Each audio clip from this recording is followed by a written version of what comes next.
मैं दोबारा कहूँगा कि इस मुल्क के इस्टब्लिशमेंट ने हमारे ऊपर जो खानदान मुसल्लत किया, मैं ये तानसीन के रिश्तेदार हम पे मुसल्लत की गई है, और यकीन करे इसका काम हुकूमत चलाना तो उसकी बस की बात नहीं। मेरा ख्याल है उसका अपना जो काम था, आज चाहत फ़तेह अली खान साहब और वज़ीर आज़म का मुकाबला होता अगर वो ये काम इस्टब्लिशमेंट हमसे नहीं कर, जिसको जेल में बच्चे पैदा करने की सहूलत मौजूद थी, वो भी इमरान खान साहब की सेहत पे बात करते।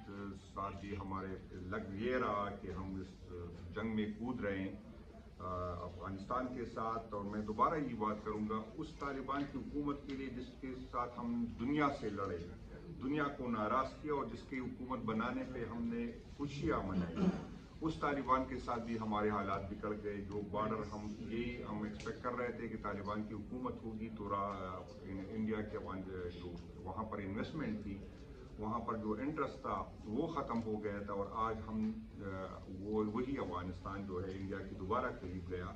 जो भी हालात हो, जो भी वाक़यात हो, हम ये नहीं कहते कि किसकी कसूर है, लेकिन इस हालात में जब हमें एक तरफ लोग कहते हैं कि आप जो है यकजहती का मुजाहिरा करें, और जब भी पाकिस्तान की बात आई, जब भी इदारों की बात आई, हम अपने इदारों के साथ खड़े रहे, अपने मुल्क के साथ खड़े रहे, बावजूद इसके कि इदारों के सरबराहान से हम नाराज़ हैं, बल्कि नाराज़ नहीं, हम नफरत करते हैं, मैं दोबारा ये बात करता हूँ, लेकिन फिर भी इस मुल्क के लिए हम इकट्ठे हो गए। अपनी सारी जो हमारे साथ जुल्म हुआ, ज़्यादती, उसको हम भुला गए। और जब इंडिया की टाइम थी तो पाकिस्तान तहरीक इंसाफ अपने इदारों के साथ उनके साथ खड़ी रही, और फिर उसके बाद जब जंग टल गया तो फिर देखा आप लोगों ने कि दोबारा हमारे साथ रियासती वही जबर, वही जुल्म दोबारा शुरू हुआ। आज भी हम चाहते हैं कि हम इदारों के साथ हो, मुल्क के साथ हो, लेकिन आप एक तरफ देखें कि यहाँ पर लोग कहते हैं कि यकजहती का मुजाहिरा करें, दूसरी तरफ इन हालात में हमारे लोगों को नाअहल किया जा रहा है। हमारे चीफ मिनिस्टर के साहब के खिलाफ जो है साजिशें कर रहे इदारे, किसी की प्रायोरिटी आप इसकी चेक कर ले कि इन हालात में जब सारे इस खत्ते के हालात किस तरह के हैं, जहां हमें कहते हैं कि इकट्ठे हो, बात करें, और इस तरह के ड्रामे कर रहे हैं कि आप आते नहीं हैं। हम कहते हैं कि पार्लियामेंट में हमको एतमाद में लिया जाए, हम जो फ़लस्तीन के मामला जो जिस तरह हुए उसकी भी पार्लियामेंट को एतमाद में नहीं लिया गया, अवाम को एतमाद में नहीं लिया गया। और मैं उस दिन भी मैंने बात की, मैं दोबारा कहूँगा कि इस मुल्क के इस्टब्लिशमेंट ने हमारे ऊपर जो खानदान मुसल्लत किया, मैं ये तानसीन के रिश्तेदार हम पे मुसल्लत की गई है, और यकीन करे इसका काम हुकूमत चलाना तो उसकी बस की बात नहीं। मेरा ख्याल है उसका अपना जो काम था, आज चाहत फ़तेह अली खान साहब और वज़ीर आज़म का मुकाबला होता अगर वो ये काम इस्टब्लिशमेंट हमसे नहीं करवाते। इस मुल्क में जब ऐसे क़यादत की ज़रूरत हो, जिसके पीछे अवाम की सपोर्ट हो, जिसके पीछे अवाम को खड़ी हो, जिसकी कोई क्रेडिबिलिटी हो।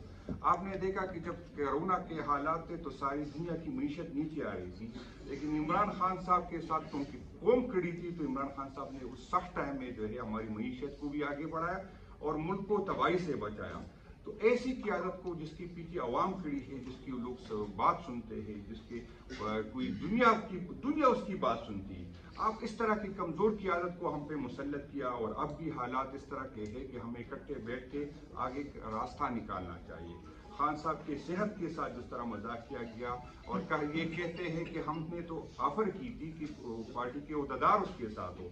भाईजान, किसी मरीज के साथ उसकी फैमिली का हक होता है कि उसके साथ उसकी बहनों का हक है, ये किसी और का हक नहीं है।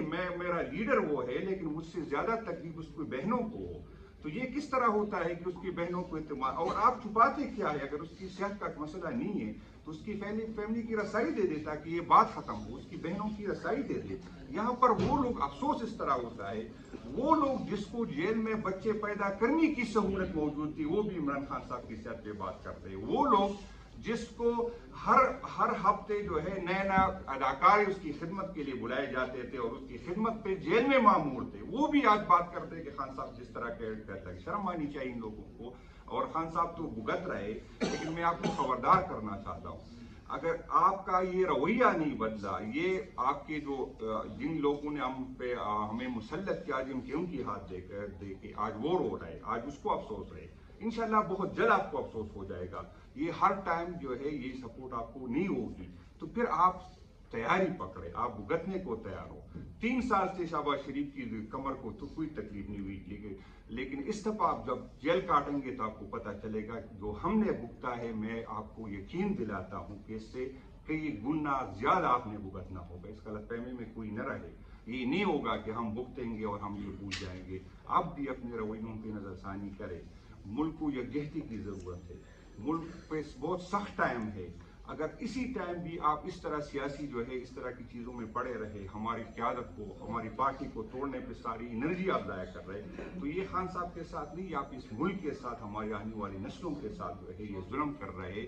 اور یہ ہمیں صرف نہیں بھگتنا ہوگا, یہ سب کو بھگتنا ہوگا. اب بھی خلق ناخن لے, آپ نے جو کرنا تھا کر لیا. کتنے لوگوں کو آپ نے توڑا. پارٹی کمزور نہیں ہو سکتی ان چیزوں سے. خان صاحب کا گراف دن بدن لوگ ہمیں کہتے آپ لوگوں نے کیا حاصل کیا. میں کہہ رہا ہوں ہماری گراف روزانہ بڑھتی جا رہی ہے, ہماری سپورٹ بڑھتی جا رہی ہے. خان صاحب کی پارٹی جو ہے ہر روز جو ہے اس میں جو ہے نئے لوگ آتے ہیں, باوجود اس کی ریاست ریاست کا جبر ہے, ہمارے ساتھ ظلم ہو رہا ہے, لیکن ہماری سپورٹ ہر دن کے ساتھ بڑھتی جا رہی ہے. بے شک ہم جو ہمارا جو ووٹ ہمیں ملا تھا خان صاحب کی رہی, لیکن میں پھر کہوں گا کہ ہم کوئی گوریلا فورس نہیں ہے, ہم لڑ نہیں سکتے. ہم نہیں چاہتے کہ ہم اداروں کے ساتھ لڑیں, لیکن جو اداروں کے اور حکومت کے رویوں کی وجہ سے جو عوام اور ان کے درمیان جو فاصلے بڑھ رہے, وہ نفرت بڑھ رہی ہے اس ملک کے لیے اور آنے والی نسلوں کے لیے انتہائی خطرناک ہے.